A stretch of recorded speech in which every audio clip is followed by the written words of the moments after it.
Direct Golf TV, dedicated to improving your game.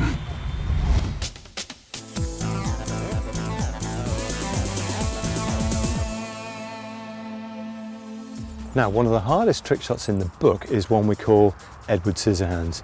It involves a row of balls, 2 clubs, and it is the most difficult thing to learn, I can assure you. And this is how it looks. What you need are about 15 balls all lined up in a row, and well, quite simply, you hit the first one, the second one, the third one, the fourth one, and then just keep walking. Now, this is really hard, and I don't want to give you the impression that you might be able to learn it straight away, but there are things you can learn from that. For example, watch this.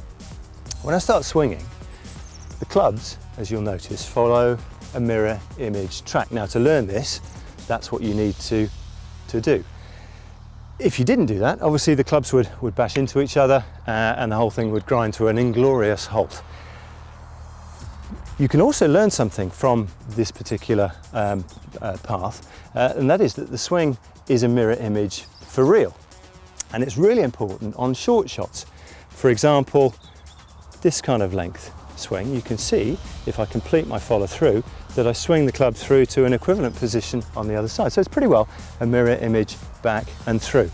So from 9 o'clock here, go through to 3 o'clock here.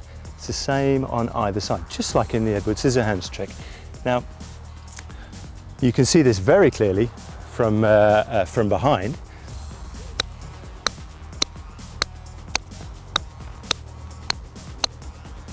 The club follows the same path back and through. Now, one of the reasons why that's so important for the short shots is that if the club is following a mirror image path on the way back and on the way through, you will hit the ground at a very predictable point. Watch this.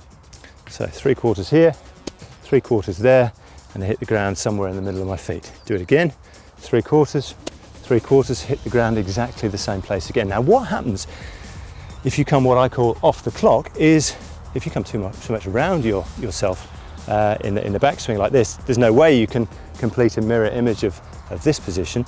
So what will happen is you'll tend to hit the ground too early.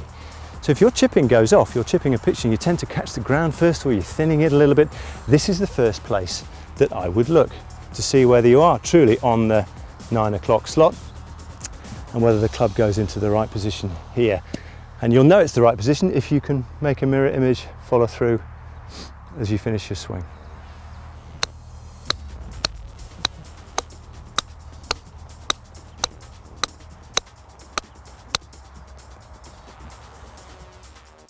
To watch more tips and drills videos that will help improve your game, visit www.directgolftv.com.